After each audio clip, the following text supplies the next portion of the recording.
Bonjour Annick Laprate, Bonjour. c'est un plaisir de te recevoir en tant qu'invité et je te remercie d'accepter cette invitation et de me concéder ce temps. Le but de cet entretien est de faire plus ample connaissance avec toi, avec les charges émotionnelles que tu as pu vivre au cours de certains événements que tu as traversés et de pouvoir faire aussi un focus sur la manière dont tu as pu gérer ces stress ou ces émotions inconfortables tout au long de ton parcours. Voilà.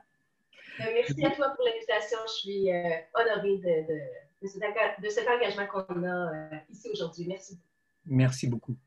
Je vais te présenter pour ceux qui ne te connaissent pas. Donc, tu es une grande passionnée des neurosciences et du potentiel humain. Tu œuvres dans le domaine du mieux-être depuis un peu plus de 17 ans. Tu as fondé en 2015 l'ORIM, une plateforme web dédiée au public en quête du mieux-être global,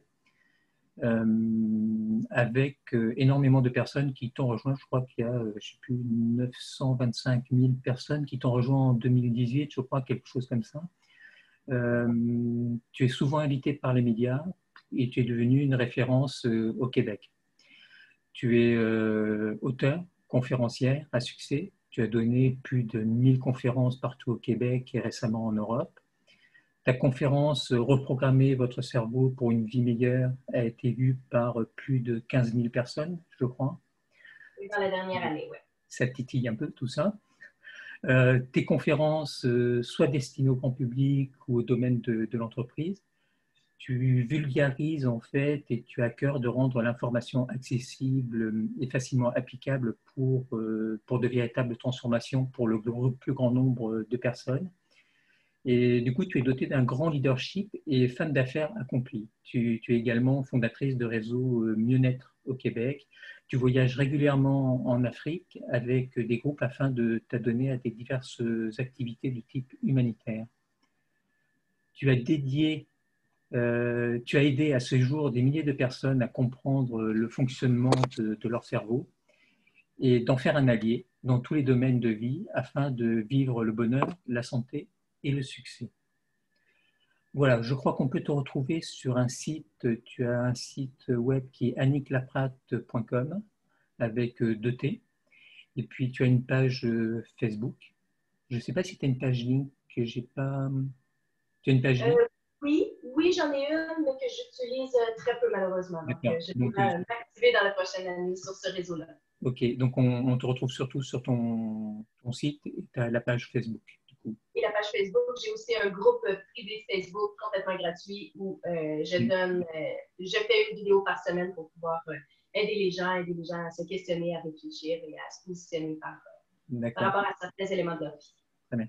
Est-ce que tu veux rajouter quelque chose à la présentation que j'ai faite? Mais non, merci beaucoup. C'est une présentation, c'est une très belle présentation. À chaque fois que j'entends, je me dis, mon Dieu, j'en ai fait des choses dans ma vie. Mais au-delà de tous ces accomplissements-là, je pense que j'ai envie de dire que je suis une femme qui est tout simplement passionnée par l'être humain. Je trouve que excusez-moi l'expression québécoise, mais c'est une bébite absolument extraordinaire à explorer. Parce que, en fait, l'être humain, il peut être son pire ennemi, son plus grand ennemi, mais il peut être aussi son plus grand ami, son plus grand allié, et rebondir de situations absolument incroyables. Et ça me fascine à un plus haut niveau, de découvrir comment on peut, avec les ressources qu'on a à l'intérieur, que ce soit notre cerveau, que ce soit nos pensées, que ce soit notre fréquence énergétique, que ce soit au niveau de la spiritualité. Donc, l'être humain, il est multidimensionnel et quand on comprend l'être humain, on découvre un coffre à outils absolument extraordinaire pour nous amener à des niveaux supérieurs. Et ça, c'est ce qui me fascine. Et du coup, comment tu es arrivé à cette passion pour les neurosciences? En fait, je pense que c'est un concours de circonstances. Il y a à peu près 5 ans, je suis allée en Espagne pour interviewer David Lefrançois dans le cadre d'un projet sur les créateurs de miracles. Donc, encore une fois, comment utiliser son potentiel humain pour créer sa réalité. Donc, nous sommes les créateurs de notre réalité. Et David est le fondateur de l'Institut des neurosciences appliquées. Et ça a été un coup de foudre professionnel. j'avais déjà lu sur la physique quantique. Et il me parlait de physique quantique, il me parlait du cerveau, il me parlait de neurosciences. Et ça m'a littéralement passionnée. Pour moi, c'était un rendez-vous qui se devait d'être. Et je me suis inscrite à l'Institut des neurosciences appliquées et ça a été une révélation pour moi. Et donc, tout est parti de là. Okay. Oui. Ouais. Et du coup, en quelques phrases, est-ce que tu peux expliquer ce que les neurosciences peuvent apporter aux personnes désireuses d'emprunter cette voie de développement personnel?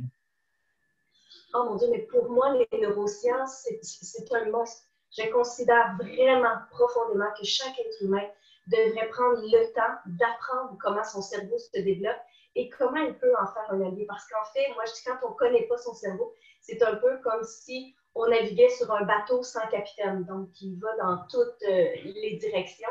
Alors que c'est très, très simple pour nous de prendre les commandes de notre cerveau et au lieu de subir les biochimies qu'il nous envoie, on peut lui dire, ben, écoute, ça ne me convient pas, j'aimerais mieux que tu me places dans un autre état d'être et on lui donne la direction et ça change une vie radicalement. Donc, il faut comprendre que notre cerveau, il se programme, donc la manière qu'il se construit, il va se construire à partir de neurones et de connexions de neurones. Donc, il va créer des associations neuronales dans une partie de notre cerveau qu'on va appeler la région du comportement activé. Bref, il va se construire en fonction des expériences qu'on vit. Donc, il va créer ces chemins neuronaux-là et ça va devenir notre réalité jusqu'à la fin de nos jours. Une fois que les chemins neuronaux sont créés, je vous donne un exemple très, très simple pour comprendre, pour ceux qui disent, mon Dieu, quel langage elle parle, j'aimerais ça comprendre concrètement. En fait, la première fois que vous allez voir un chien dans votre vie, vous écrivez le neurone chien avec toutes les informations relatives à cette expérience-là. Il va y avoir une association. Est-ce que l'expérience a été agréable ou désagréable? Donc, parce que la première fois qu'on rencontre un chien, ça peut être très rigolo si on lance la balle, s'il nous lèche la peau, ça peut être très tendre comme relation, s'il vient se coller sur nous, si on reçoit de l'affection. Mais certaines personnes vivent des expériences désagréables s'ils se font mordre ou si le chien jappe très, très fort ou s'il saute sur nous. Ça peut générer de la peur. Donc, le cerveau va créer une association que chien égale bonheur si c'est agréable ou chien égale danger si c'était une expérience désagréable. Et ce qu'il faut comprendre, c'est que par la suite, quand on va voir un chien dans notre environnement, ben, notre cerveau va scanner l'environnement, il va voir un chien et il va activer le neurone chien et on va subir toute la séquence. Donc, si c'était une association agréable, on va recevoir des messagers chimiques dans notre corps qui vont nous placer dans un état d'être confortable. Par contre, si c'était désagréable, ben, ça va activer des messagers chimiques qu'on reçoit dans tout notre corps dans le système nerveux central. Et ça va être des messagers chimiques qui vont nous rendre dans un état très inconfortable, qui vont activer la peur et qui va faire qu'on va s'éloigner du chien, même si on ne connaît pas le chien, il est vraiment gentil. Donc, là, je vous donne un exemple à partir d'un chien, mais imaginez, l'être humain a plus de 100 milliards de chemins neuronaux dans son cerveau. Donc, il a créé un chemin neuronal pour absolument tout ce que vous avez vécu. Donc, votre relation à l'argent, il y a un chemin neuronal pour ça. Votre relation à la santé, il y a un chemin neuronal pour ça. Il y a un chemin neuronal pour l'amour, le bien-être, le succès. Il y a un chemin neuronal pour absolument tout. Et on peut rapidement dire, OK, je suis en train de subir un chemin neuronal qui s'est créé à partir d'expériences de mon passé. Mais moi, j'ai changé. Moi, je veux vivre autre chose. Et quand on veut vivre autre chose, mais qu'on subit les chemins neuronaux du passé, c'est important de pouvoir nous dire stop, hein, stop. Maintenant, amène-moi des biochimies de santé, de bonheur, de confiance, d'estime de soi, d'amour de soi, parce que je ne veux plus subir les chemins neuronaux reliés au syndrome de l'imposteur, au manque d'amour de moi-même, à la peur, la peur pour ma vie, la peur du manque, et toutes les peurs possibles.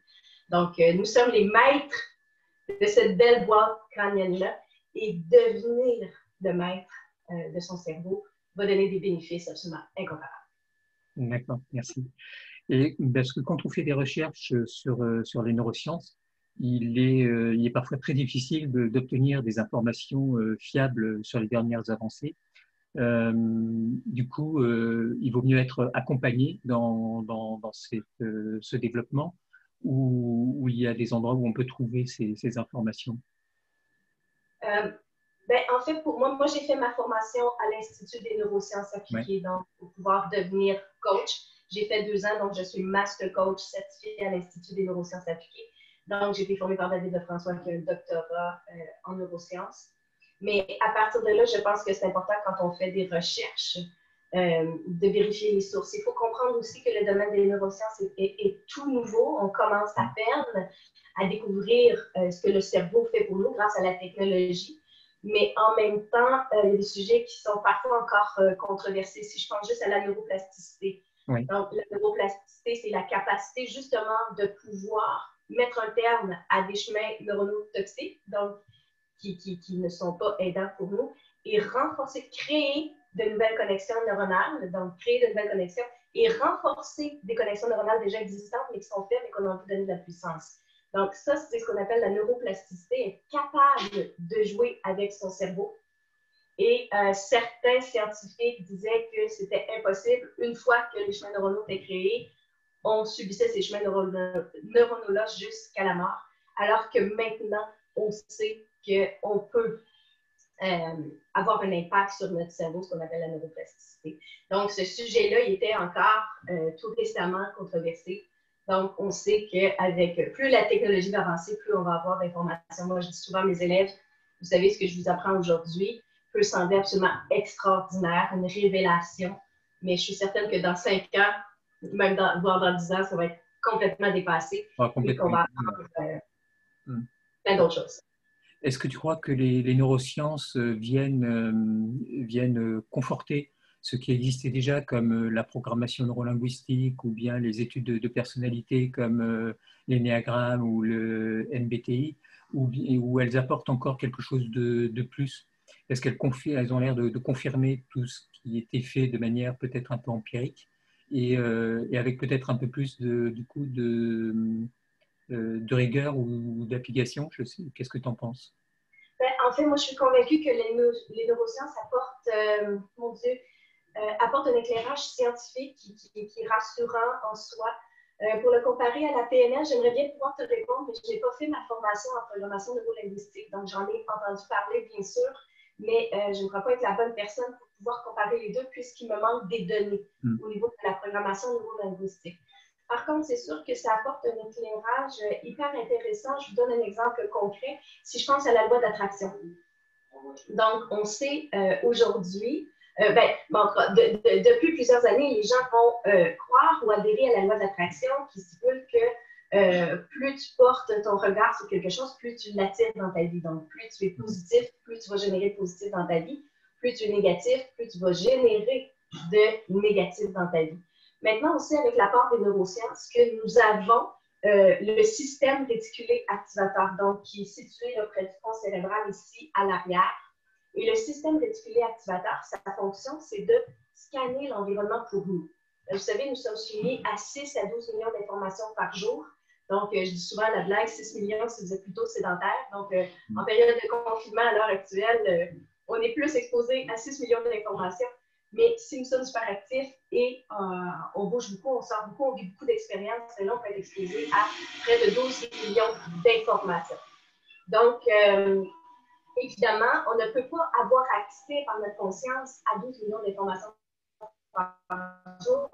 C'est extrêmement difficile de recevoir tout ça par nos sens. Donc, si on était conscient de tout ce que l'on peut voir dans l'environnement, entendre absolument tout, sentir absolument tout, c'est trop difficile pour le corps. Donc, le système réticulé activateur, ce qu'il fait, c'est qu'il va scanner l'environnement. Et sa fonction, c'est d'amener à notre conscience ce qui est important pour nous.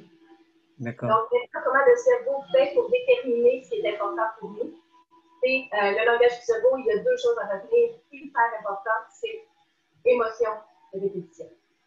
Donc, tout ce que l'on fait avec émotion et tout ce que l'on dit avec émotion va créer un chemin neuronal puissant ou bien va donner de la puissance à un chemin neuronal puissant.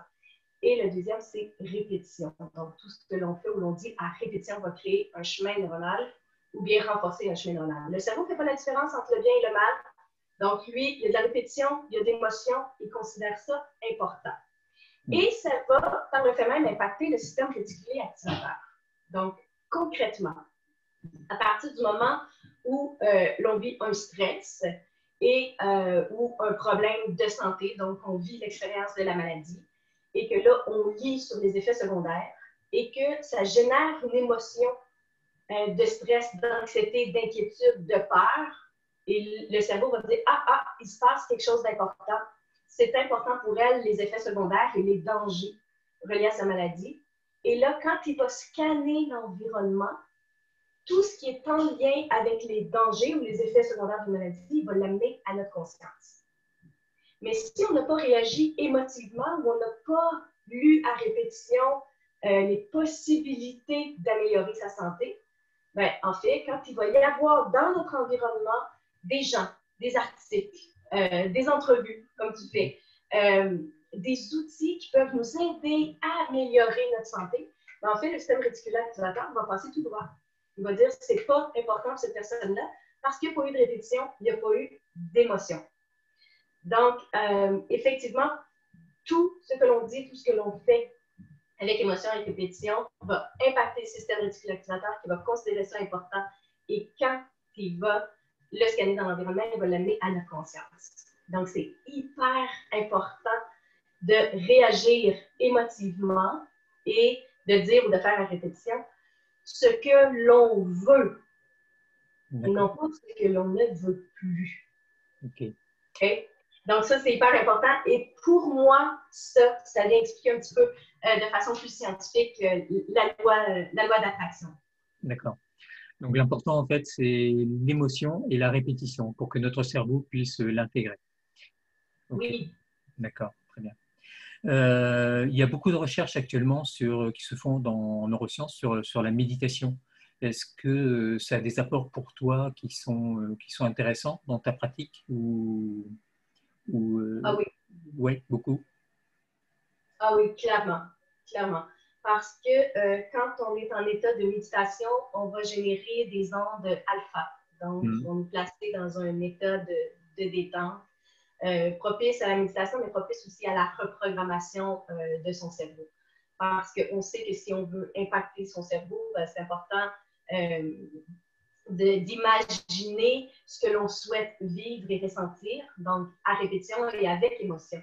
Et je considère que la méditation est vraiment l'outil par excellence pour pouvoir impacter son cerveau. Donc, quand on est en détente, en zone alpha, on respire, on est bien centré, on est beaucoup plus attentif à nos sens aussi. Plus on est attentif et connecté avec nos sens, plus on va impacter le cerveau. Donc, à tous les jours, moi, je me réserve une période de méditation pour pouvoir dire à mon cerveau, OK, je me connecte à mon corps et ce que je vais vivre dans les prochaines heures, les prochains jours, ben ça, c'est important pour moi et j'aimerais le vivre de façon optimale. Donc, avec une santé, avec de l'énergie, avec une confiance en moi, avec un rayonnement, avec une clarté dans mes propos. Et je prends le temps de proposer ce scénario-là à mon cerveau qui va l'accepter si je le fais à répétition et avec émotion. Et dans le train-train quotidien de la vie, c'est plus difficile d'imposer un scénario à son cerveau, alors que la méditation, c'est un rendez-vous avec soi-même, avec son corps, avec son cœur, avec son âme, mais aussi avec son cerveau. D'accord. Est-ce que tu t'es donné une mission de vie?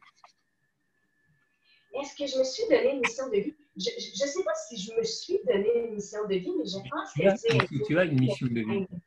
Pardon? Ou si tu as une mission de vie qui s'est imposée. Je trouve ta question très pertinente parce que je suis justement en questionnement par rapport à cette question-là. Ma mère m'a donné, la semaine dernière, elle a trouvé dans ses boîtes à souvenirs un petit papier. Et à l'âge de 7 ans, j'avais écrit à ma mère, Maman, je serai professeur et ce, toute ma vie, c'est promis. Et c'est marqué, c'est signé Annick Latrape. J'avais 7 ans.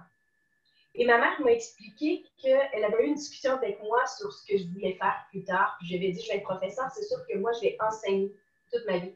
Elle m'avait dit, ah, OK, c'est ton souhait du moment, mais ça se peut que tu changes d'idée, ça se peut que tu veuilles faire autre chose, une autre profession.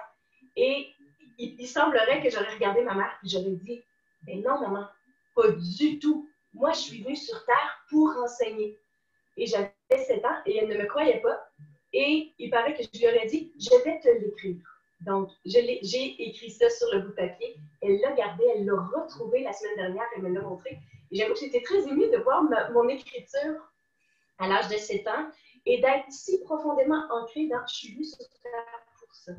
Et aujourd'hui, en fait, 45 ans plus tard, ben, je suis toujours enseignante. Donc, j'ai enseigné dans les collèges, j'ai enseigné à la petite enfance et aujourd'hui, j'enseigne le bien-être. Donc, je peux le faire par le biais de livres, d'entrevues comme on fait là, de formations, de webinaires, de conférences, tout ça.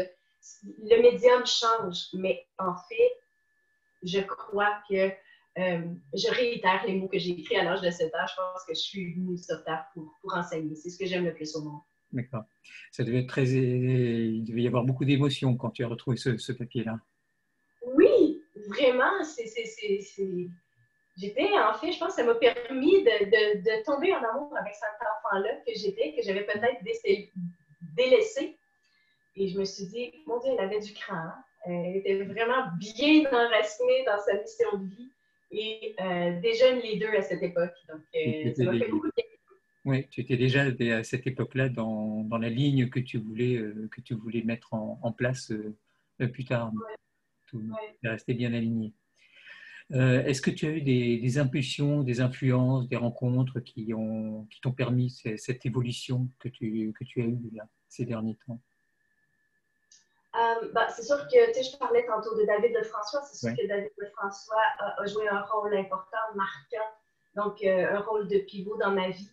Martin Latulippe est un mentor aussi pour moi, exceptionnel pour m'amener toujours à me dépasser, à aller à un niveau supérieur, à faire la différence aussi quand est-ce que je dois être douce envers moi-même et quand est-ce que, excusez-moi l'expression québécoise, mais de se botter les fesses pour pouvoir passer à un niveau supérieur.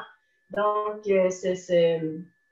ce doux mélange-là entre respect de son rythme, amour de soi, mais aussi se botter les fesses et devenir plus fort que ses excuses pour pouvoir passer à un niveau supérieur.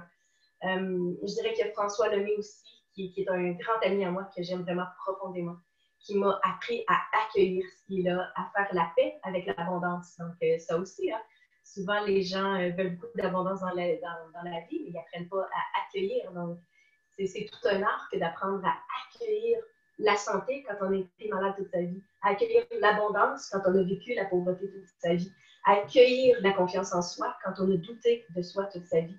Donc, accueillir est un art et François m'a beaucoup aidé aussi à ce niveau-là.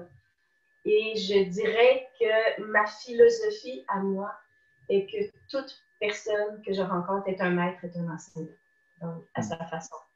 Donc, quand c'est des rencontres qui m'amènent à un niveau supérieur, c'est génial. Mais il y a aussi des personnes qui sont entrées dans ma vie qui m'ont fait énormément travailler sur moi. Et ce sont tous des maîtres. Donc, pour moi, la nature est un enseignant aussi. Les enfants sont des enseignants incroyables. Donc, comme je le disais tantôt, je pense que je porte la mission de vie d'enseignant, mais j'aime apprendre aussi. Donc, pour moi, je vois des possibilités d'apprendre dans absolument tout.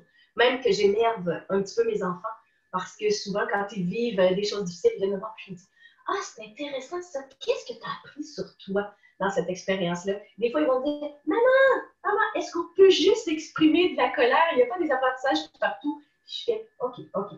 On va se permettre un temps, libère ta colère. Tu as le droit de libérer ta colère et ça fait du bien. » Mais je reviens systématiquement aux apprentissages que l'on vit. C'est-à-dire que tout événement, en fait, toute personne que l'on croise, en fait, est un apprentissage et nous permet peut-être de faire un petit pas pour pouvoir apprendre aux autres et transformer quelque chose. Ah oui. Et mon système réticulaire activateur, il est vraiment axé là-dessus, sur l'apprentissage. Donc, même quand je juge quelqu'un, je suis en train d'apprendre que je porte encore des jugements. Donc, ces jugements-là peuvent être une barrière qui peuvent m'empêcher de passer à un niveau supérieur. Donc, pour moi, tout est enseignement. Et d'ailleurs, c'est très comique parce que cette semaine, je parlais justement avec Martin Latulippe et je lui disais que ça m'a pris du temps avant de joindre, parce que là, je fais partie du cercle d'excellence avec lui, donc son mastermind, son groupe élite. Et je lui disais que ça m'a pris beaucoup de temps avant de joindre ce groupe-là parce que j'avais des jugements. Donc, j'avais des jugements sur le succès, passer à un niveau supérieur et tout ça. Mais ça m'a appris, justement, quand j'étais dans la résistance, donc quand il faisait de la publicité puis que ça venait chercher quelque chose chez moi, ça me faisait réagir, je me disais, OK, donc, qu'est-ce qui se passe à l'intérieur de moi? Et ce que je découvrais, c'est que j'avais encore des jugements. Et si j'avais ces jugements-là, c'est parce que je ne me permettais pas cette abondance-là dans ma vie. Donc, je considérais basculer dans l'ego si on passait à un niveau supérieur ou si on assumait davantage de leadership et tout ça. Donc, là, je me disais, OK, je travaillais sur moi pour pouvoir enlever les barrières, passer au niveau supérieur, assumer mon leadership. Et une fois que j'avais intégré ça dans ma vie, ben là, tout à coup, Martin devenait tout à fait accessible et ne dérangeait plus ce qui avait besoin d'être réparé en moi. Et on a eu cette discussion, lui et moi, puis il m'a dit, si tu savais à quel point je fais réagir les gens, il dit, bravo à toi d'avoir pris au vol cet apprentissage-là, cet enseignement-là, et d'avoir fait le travail de travailler sur soi. Donc, je pense que c'est un réflexe pour moi de tout simplement dire, OK, il y a quelque chose qui me dérange, qu'est-ce que j'ai à travailler? Mais des fois, travailler sur soi, c'est aussi apprendre à mettre ses limites. Donc, c'est de toujours jouer entre cet équilibre-là, de dire quels sont mes blocages, qu'est-ce que je peux faire pour m'améliorer, mais aussi quand est-ce que c'est le temps de mettre mes limites et de dire là c'est assez. Donc, c'est de jouer avec ça. La vie, c'est un beau grand jeu. Est-ce que tu penses du coup que pour se connaître, parce qu'on parle beaucoup de connaissance de soi, pour se connaître, il faut avoir une auto-observation et capter tout ce qui nous arrive et quelles sont nos réactions pour pouvoir éventuellement les analyser, dire qu'est-ce qui me gêne là ou qu'est-ce qui me pousse vers ça. Et du coup, l'auto-observation est importante dans la connaissance de soi. Oh mon Dieu, oui, totalement. Moi, je dis tout le temps à mes élèves qu'il faut apprendre à devenir égocentrique. Donc, ce n'est pas égoïste. Donc, égoïste, c'est ne penser qu'à soi et pas aux autres.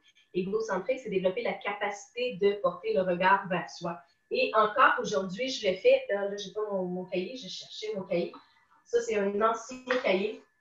Mais j'ai tout le temps des petits cahiers comme ça que je traîne avec moi. J'en ai dans mon bureau, j'en ai à l'étage dans la maison et j'en ai même dans la voiture. Et quand je constate un irritant chez moi, ben, je vais le noter. D'accord. Donc, mais quand je constate aussi une joie, une fierté, je vais le noter. Donc, pour moi, c'est hyper important. Ça a été un outil, donc d'écrire les irritants pour moi. Ça m'a permis de prendre conscience de mes valeurs, de mes besoins, de mes limites, pour après ça, ensuite, agir en cohérence avec mes valeurs, mes besoins et mes limites. Donc, pour moi, d'écrire ce qui déclenchait des émotions chez moi, autant positives que négatives, parce que quand on note le positif, je donne un exemple, si vous allez au boulot et que votre patron vous fait venir dans son bureau, puis il vous remercie pour votre beau travail et que ça génère une émotion incroyable, c'est important de le noter et de dire mon patron a reconnu tout l'apport que j'amène au travail.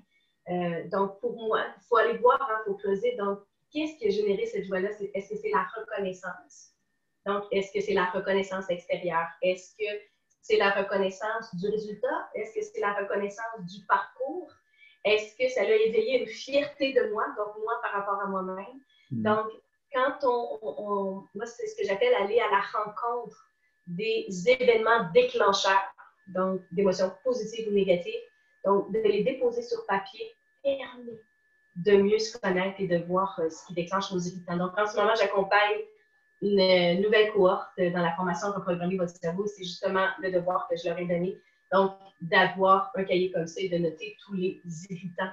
Et là, les commentaires cette semaine de mes élèves étaient « Mon Dieu, je réalise que je subis beaucoup plus que je pensais et que j'ai du travail à faire pour faire stop. Je ne veux plus subir. Voici ce que je veux créer dans ma nouvelle réalité. » Donc, c'est un travail hyper important, sinon c'est comme un coup d'épée dans l'eau. C'est un travail de prise de conscience, du coup, de ce qui nous arrive. Tout au long de ton parcours, tu as dû rencontrer des freins à ton développement, et ces freins étaient plutôt extérieurs ou intérieurs? Carrément intérieur, à 100% intérieur. Dans mon cas, moi, je souffrais d'un syndrome de l'imposteur extrêmement fort. Donc, je faisais beaucoup d'autosabotage. Donc, même si j'ai porté à l'intérieur de moi le feu sacré, la mission d'enseigner, tout ça, j'ai été hyper chanceuse. J'ai un très bel environnement, j'ai beaucoup de soutien, beaucoup de support, beaucoup d'amour. Donc, ça allait bien, mais j'étais moi-même ma pire ennemie. Donc, j'avais appelé ça un petit peu le syndrome de la dernière marche. Donc, chaque fois que je montais les échelons, quand j'arrivais là, à la dernière marche, ce que je considérais, moi, être la dernière marche du grand succès, inévitablement, je faisais de l'auto-sabotage et tout était à recommencer parce que je considérais que je n'étais jamais assez, je n'étais jamais à la hauteur et que le succès, la santé, l'abondance, c'était pour les autres et pas pour moi. Et en fait, le syndrome de l'imposteur, c'est l'incapacité de reconnaître nos efforts dans le parcours. Donc, on fait partie du processus de la réussite. Quelqu'un qui souffre du syndrome de l'imposteur, qui vit un succès, il va l'attribuer à une raison externe.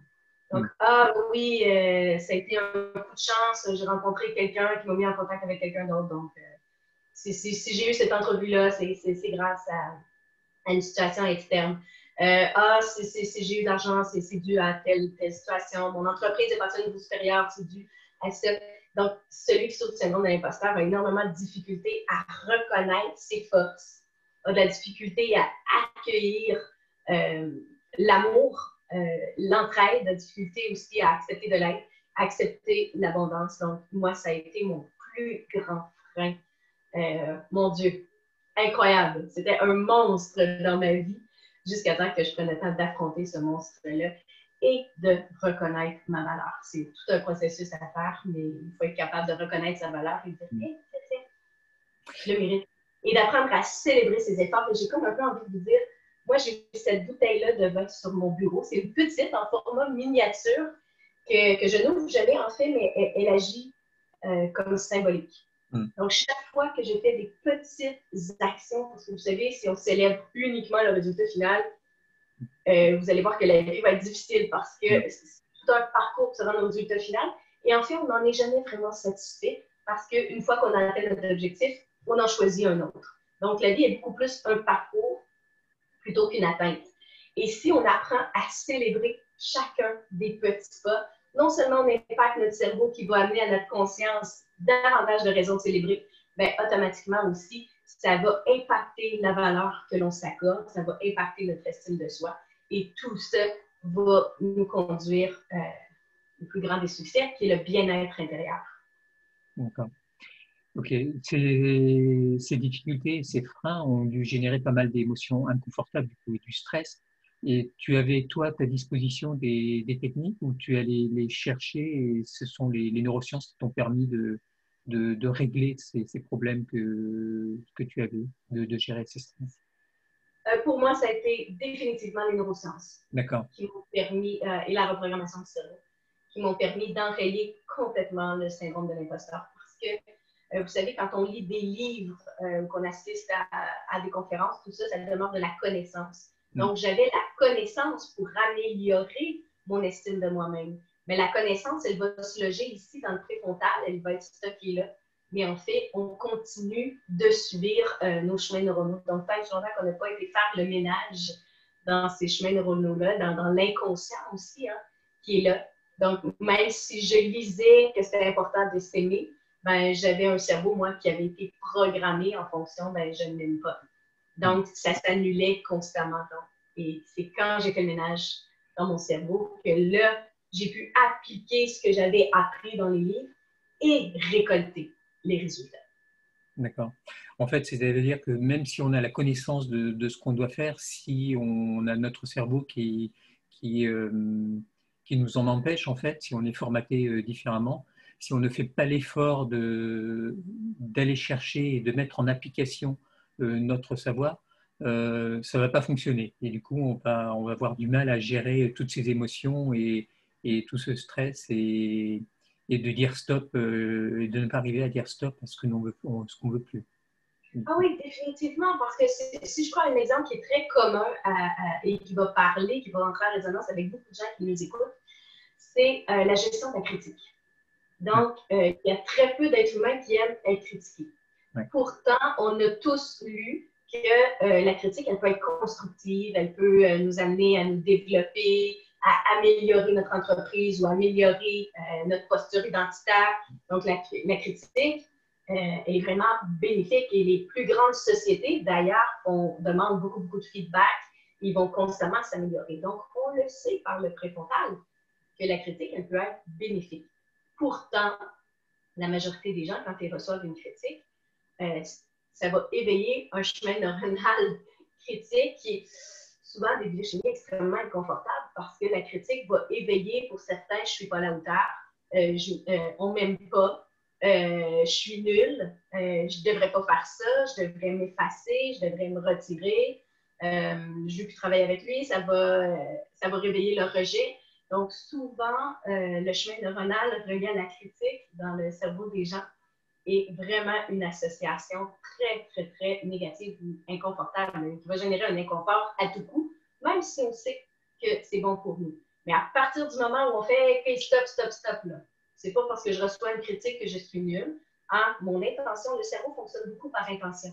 Donc, quand on fait un stop, c'est important de dire stop, je ne suis pas nulle.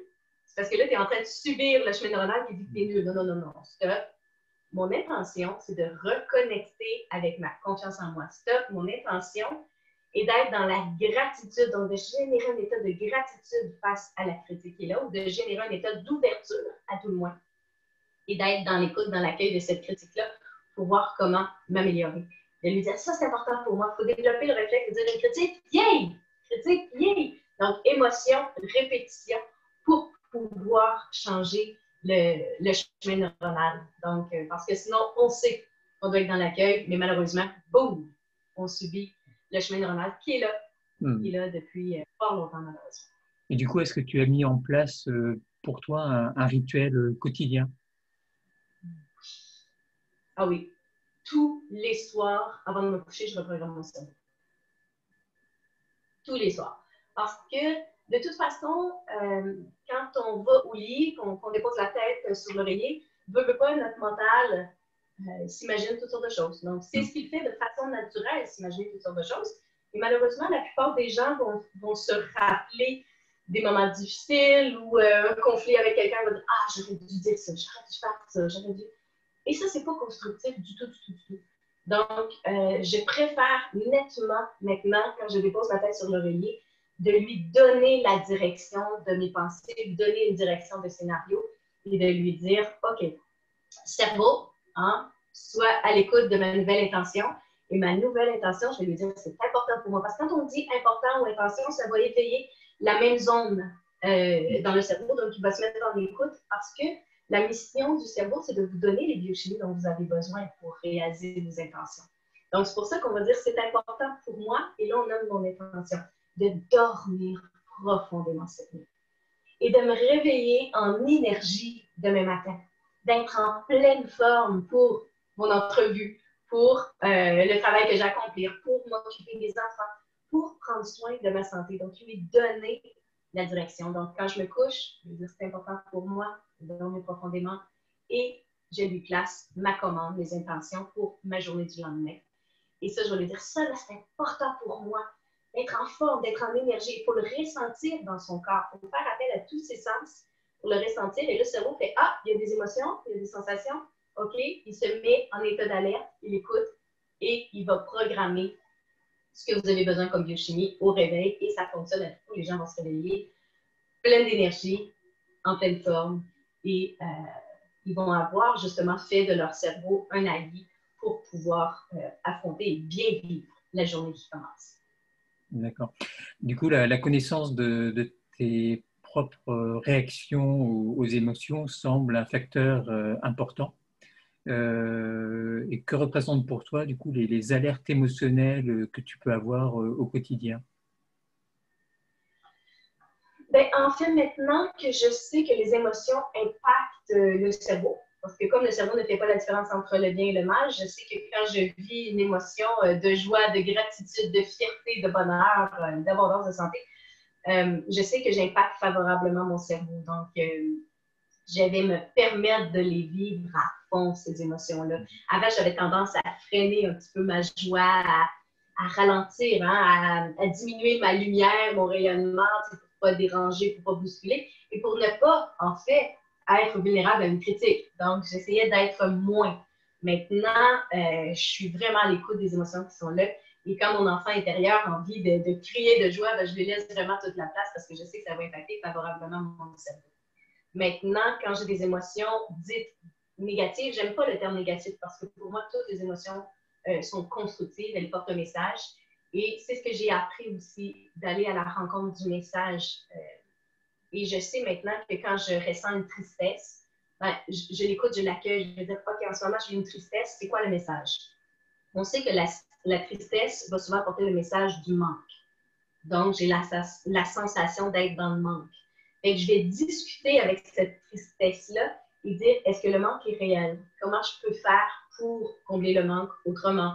Comment je peux... Et quand j'agis sur cette tristesse-là, elle va se transformer. Mais bien sûr, il y a un mot-clé, j'ai quand même pris le temps de l'accueillir et de libérer ce que j'ai à libérer. Même chose avec la colère. Quand je ressens la colère, je me dis, OK, quand on ressent la colère, c'est parce que on a nous-mêmes dépassé des limites, hein, donc qu'on ne voulait pas, ou il y a quelqu'un dans notre entourage qui a outrepassé nos limites et on n'a pas réagi. Donc, je donne un exemple concret. Si vous avez dit à votre employeur, ben moi, je termine à 18h parce que j'ai un rendez-vous. Donc, vous avez pris le temps d'imposer votre limite. 18h, c'est l'heure maximum à laquelle je dois quitter. Et que là, votre employeur vient et qui vous donne un travail supplémentaire et dit, je dois absolument avoir ce rapport avant 19h. Et que là, vous avez de la difficulté à réitérer votre limite qui est non, non, non, je devais quitter à 18h. Mais vous ne le dites pas, donc vous n'honorez pas cette limite-là. En fait, vous allez faire et là, vous allez faire le travail supplémentaire, mais ça va générer une colère. Pourquoi? Parce que vous n'avez pas respecté cette limite-là.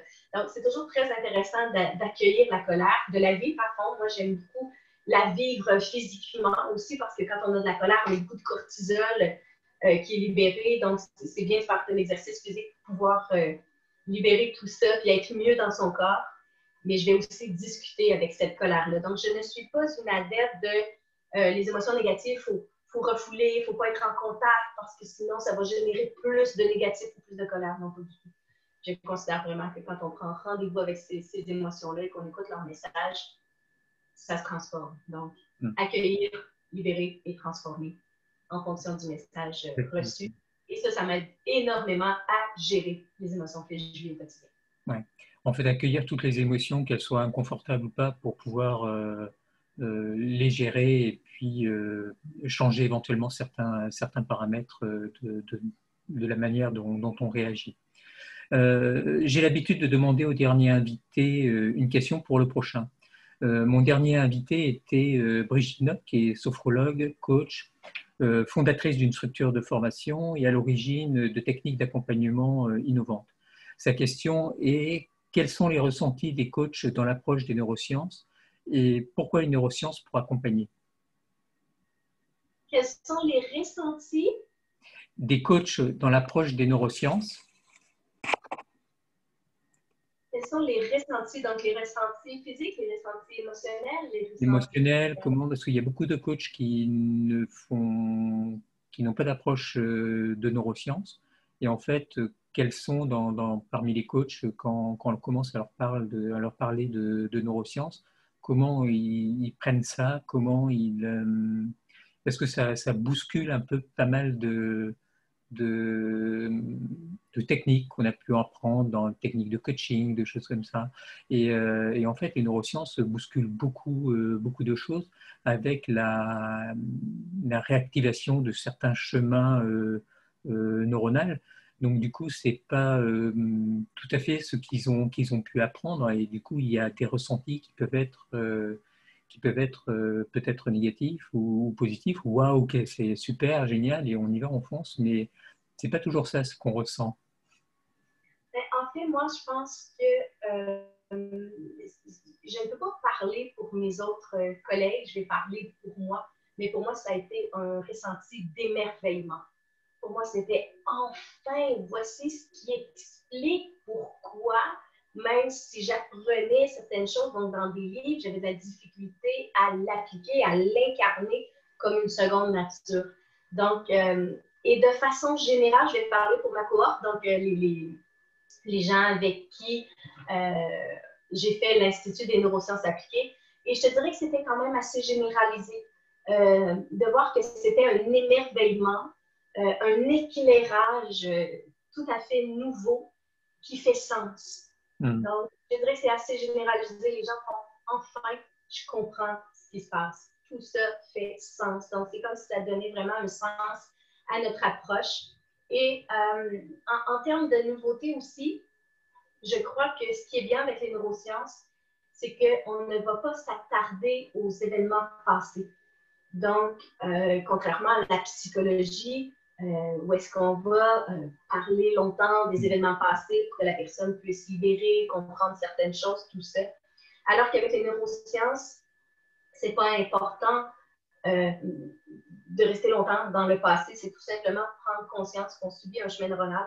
Et la question à se poser, c'est à partir d'ici, maintenant, qu'est-ce que tu veux vivre et ressentir? Donc, on va travailler beaucoup avec l'approche de la responsabilisation et on va travailler avec des gens qui vont se sortir du rôle de victime. Donc, je te dirais que ça, c'est une approche qui est vraiment fort intéressante. Et d'ailleurs, c'est un prérequis. Quand les gens s'inscrivent à ma formation, c'est écrit ici, vous ressentez que vous êtes encore victime de votre ex-conjointe, victime du gouvernement, victime de votre employeur, victime de la maladie. Cette formation-là n'est pas pour vous. Donc, la formation s'adresse vraiment à des gens qui ont envie de se responsabiliser à partir d'ici maintenant. Parce que peu importe ce qui s'est passé dans le passé, maintenant, on peut reprogrammer son cerveau pour pouvoir générer ce que l'on veut vivre et ressentir à partir de maintenant. Donc, on délaisse le passé. Fait que ça, c'est une approche qui, pour certains, c'est « wow, c'est génial ». Pour d'autres coachs en neurosciences, des fois, qui ont appris à l'importance de parler des traumatismes passés. Des fois, ça peut être un petit peu plus insécurisant pour eux. Mais de toute façon, on sait qu'avec la loi et tout ça, le passé, c'est beaucoup plus les psychologues, psychiatres de formation qui vont s'occuper de ce volet-là, alors que le coach va s'occuper du présent et des objectifs que la personne veut atteindre. D'accord. Une petite question d'actualité. Dans cette période de confinement et de déconfinement, souvent on est amené à observer qu'il y a une interaction entre surcharge mentale, stress et fatigue. Est-ce que tu penses que ça va permettre de développer de nouveaux concepts d'accompagnement de personnes qui ont été impactées par ou qui sont toujours impactées par cette actualité? Tellement, parce que je n'ai jamais eu autant d'inscriptions qu'en ce moment dans mes formations. Je pense que les gens vivent énormément de stress, d'angoisse et d'insécurité face à l'avenir. Les gens sont épuisés aussi parce qu'on sait que quand il y a énormément de changements dans l'environnement, le cerveau doit s'adapter, ça demande énormément d'énergie. Donc, ça explique la fatigue aussi. Oui, et en même temps, j'aime voir les cadeaux, moi, dans les épreuves. Ça aussi, je considère ça important. C'est pas une question d'être dans le déni. Donc, l'épreuve est là, on l'observe dans sa globalité. Donc, on observe ce qui dérange en soi, on observe ce qui doit être changé, transformé pour s'adapter. Mais j'aime aussi observer les cadeaux. Et pour moi, le cadeau de la pandémie, c'est que les gens vont faire un retour à l'essentiel. Donc, comment simplifier ma vie. Maintenant, il y a plein de gens qui ont appris plein de choses. Donc, il y en a qui avaient horreur d'Internet et grâce au confinement, j'aime bien utiliser le mot grâce au confinement, ils ont dû se résigner et apprendre à discuter avec leur famille sur Zoom, justement, donc apprendre Internet. Il y en a qui ont simplifié leur vie en faisant des commandes en ligne alors qu'ils n'avaient jamais fait de commandes en ligne auparavant. Il y en a qui ont décidé d'apprendre une nouvelle langue. Donc, ça aussi, c'est magnifique de faire des formations en ligne. Donc, c'est important de rester actif pour notre cerveau parce que si on est uniquement dans le confinement et qu'on ne vit pas beaucoup d'interactions, qu'on fait seulement écouter la télévision, à un moment donné, le cerveau manque de stimulation et ça va faire en sorte qu'on va éprouver une très grande fatigue et même générer de l'angoisse. Donc, il y a des études qui ont été faites où est-ce qu'ils ont placé des personnes dans une espèce de bunker. Donc, il y avait tout pour leur survie, leur bien-être, mais il y avait zéro stimulation, très, très, très peu. à part pour la nourriture. Et les gens frôlaient la folie. Pourquoi? Parce qu'il y avait très peu de chemins neuronaux d'activer. Alors que quand on apprend de nouvelles choses, qu'on est en interaction, qu'on s'adapte à de nouvelles situations, qu'on crée plein de chemins neuronaux, et ça, le cerveau aime ça et il nous garde en forme et en énergie. Donc, il faut quand même se dépasser. Et la pandémie nous permet ça, justement, le confinement nous permet ça de nous. Je sais qu'il y a beaucoup de gens qui n'aiment pas cette expression-là, se réinventer, mais c'est une belle occasion de pouvoir transformer ce qu'il y a à transformer, de retourner à l'essentiel et d'être dans la gratitude de ce qu'on a ici maintenant.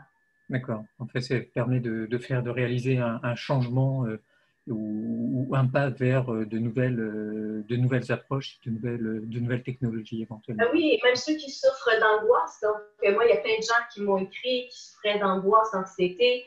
Et j'aurais parlé de la cohérence cardiaque, donc l'importance de la cohérence cardiaque, la respiration en 5 temps. Et ça a fait une différence majeure dans leur vie. Donc, réduction du cortisol, plus centré, plus alerte, plus en énergie, plus calme, donc diminution du stress. Et ils sont comme, waouh, j'ai découvert un outil incroyable qu'ils n'auraient pas découvert autrement. Donc, je pense que tout a sa raison d'être. Et quand on accueille ce qui est là et qu'on dit à notre cerveau, OK, je vis un problème présentement, je suis confrontée à un irritant, amène à ma conscience. Il faut toujours se rappeler que le système réticulaire activateur a accès à 6 à 12 millions d'informations. Donc, moi, la question que j'ai envie de vous poser, c'est sur 6 à 12 millions d'informations, est-ce que ça se peut qu'il y a la bonne personne dans ton environnement pour pouvoir t'aider avec la problématique que tu vis? Est-ce que ça se peut qu'il y ait le bon thérapeute, le bon coach, le bon médecin, la bonne approche pour toi? C'est sûr que oui, mais encore faut-il que tu lui passes la commande et que tu lui dises « Hey, amène à ma conscience ce dont j'ai besoin pour me sentir mieux par rapport à ce que je vis ici maintenant. » Parce que vous savez, la réalité, elle est ce qu'elle est. Mais ce qui vient colorer cette réalité-là, c'est la nature de nos pensées. Donc, la réalité est qu'actuellement, il y a un confinement. La réalité est qu'actuellement, il y a une pandémie. Ça, on ne peut pas changer ça. Mais ce qu'on peut changer, c'est la nature de nos pensées qui vont faire en sorte que face à cette même pandémie-là, il y en a qui vont dire « c'est terrible, je suis dans le voir, c'est épeurant, on va mourir, c'est la catastrophe, c'est épouvantable ce que le gouvernement fait, c'est épouvantable ce que nos enfants subissent. » Et plus on va générer d'émotions sur ce qui est épouvantable, plus notre système réticulaire activateur va amener à notre conscience ce qui est épouvantable. Mais face à cette même pandémie-là, il y en a qui vont voir les cadeaux, les possibilités de se réinventer, de s'améliorer, de tendre vers une meilleure santé, un plus bel équilibre de vie, et qui vont chercher des outils pour s'améliorer. Et le système réticulaire activateur va dire « Ah, c'est important pour lui ou pour elle de s'améliorer, de rire, d'être dans la joie, d'être dans la compassion, de trouver des solutions aux problématiques qui se présentent à elle ou à lui. Donc, je vais lui amener à sa conscience. » Donc, c'est une même réalité, mais différentes façons de l'aborder. Donc, moi, je vous invite bien sûr à vous poser la question, qu'est-ce que vous voulez vivre et ressentir? Et une fois que vous aurez la réponse, dites-lui, moi je l'appelle Bob, donc j'aime bien vulgariser les choses. Et au lieu de dire système réticulaire activateur, je trouve ça un peu vulgarisé. Bob, amène à ma conscience et amène-moi les biochimies nécessaires pour que je puisse vivre et ressentir ce qui est important pour moi. D'accord. Est-ce que toi, tu as été impacté par un événement stressant ou émotionnellement difficile et comment l'as-tu vécu et qu'as-tu fait pour le gérer? Ben, en fait, il y en a deux qui me viennent en tête très, très, très rapidement. C'est sûr qu'étant enfant, j'ai subi l'abus sexuel. Donc, on sait qu'aujourd'hui, les statistiques, une femme sur 4 a subi l'abus sexuel. Et j'étais chanceuse parce que j'ai été écoutée et aimée et crue. Donc, mes parents m'ont cru et m'ont supportée, m'ont aidée. Mais évidemment, ça a laissé des marques pendant très longtemps. Mais à l'adolescence, j'ai fait le choix de ne plus subir et de ne plus être une victime. Et ça fait toute la différence dans mon parcours. Et bien sûr, pendant l'enfance, bon, mon agresseur a été emprisonné, tout ça, mais ensuite, il a été libéré.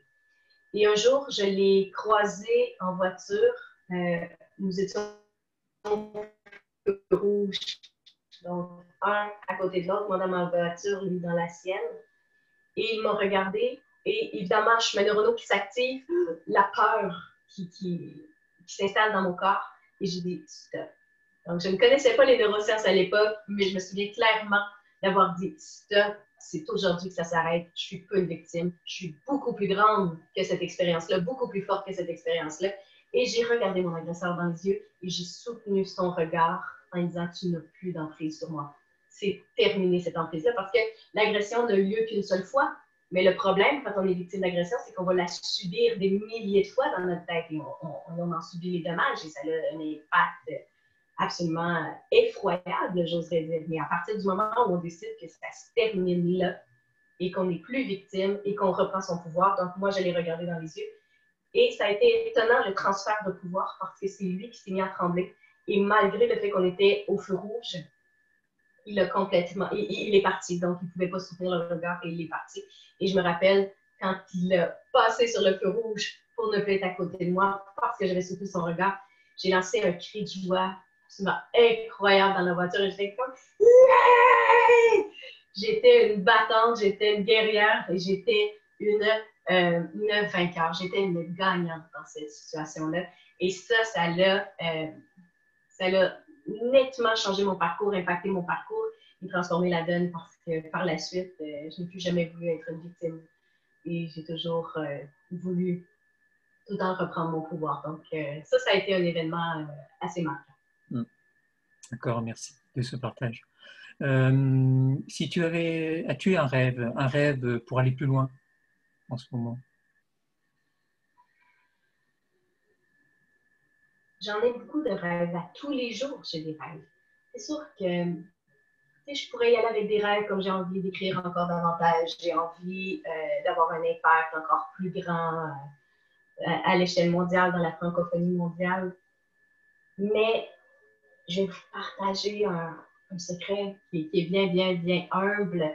Tu l'as dit dans ma présentation d'ouverture, à chaque année, je vais en Afrique faire de l'humanitaire. Et mon plus grand rêve, c'est que dans 10 ans, dans 15 ans, dans 20 ans, je fasse encore de l'humanitaire en Afrique. J'espère pouvoir ramener mes petits-enfants, donc je vais être grand-maman bientôt. Et ces petits-enfants-là vont grandir et j'espère pouvoir amener mes petits-enfants en Afrique également parce que c'est un peuple qui est vraiment relié à l'essentiel et ça me ramène tellement à une connexion parce que quand on arrive là-bas, le temps s'arrête. Puis pour eux, ce qui est important, c'est la famille. C'est passer du temps ensemble. Donc, on oublie la technologie, on oublie Internet, on oublie le luxe. C'est vrai qu'il y a des régions qui sont extrêmement pauvres. Et vous savez, nous, on loue des 4x4, on est un groupe de 25, puis on passe des journées complètes dans la brousse parce qu'on va distribuer des vêtements, de la nourriture, du riz. Et ils sont tellement dans la gratitude quand on arrive avec le riz, les vêtements, l'huile, le feu.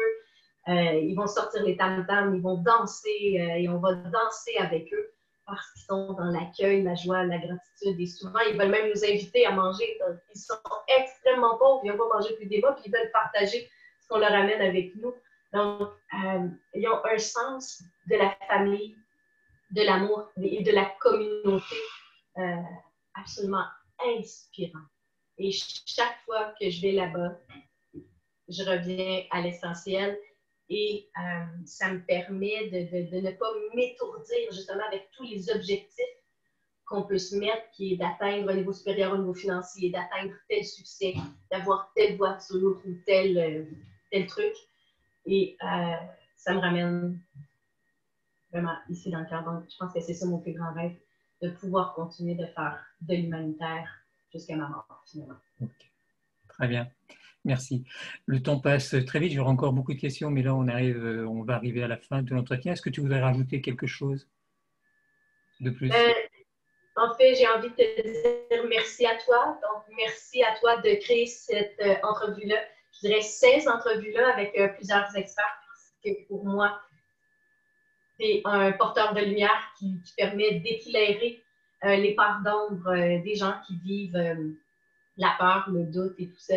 Donc, bravo de créer tout ça, de permettre aux gens d'avoir accès à une lumière, à un autre regard et d'autres possibilités. Donc, merci infiniment et à tous ceux qui nous écoutent. J'ai envie de vous dire, croyez en vous, tout simplement, et aimez la personne que vous êtes, aimez tout ce qui est, et cessez d'être victime, reprenez votre pouvoir et amusez-vous avec plaisir. La vie est magnifique quand on choisit de l'avoir. Magnifique. Merci beaucoup, Annick, pour ce temps que tu nous as accordé.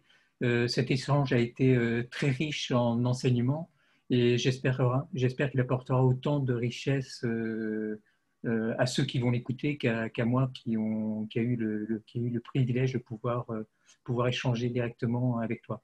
Merci de ta générosité dans cet échange. Belle journée à toi et à très bientôt. Au revoir. Merci infiniment.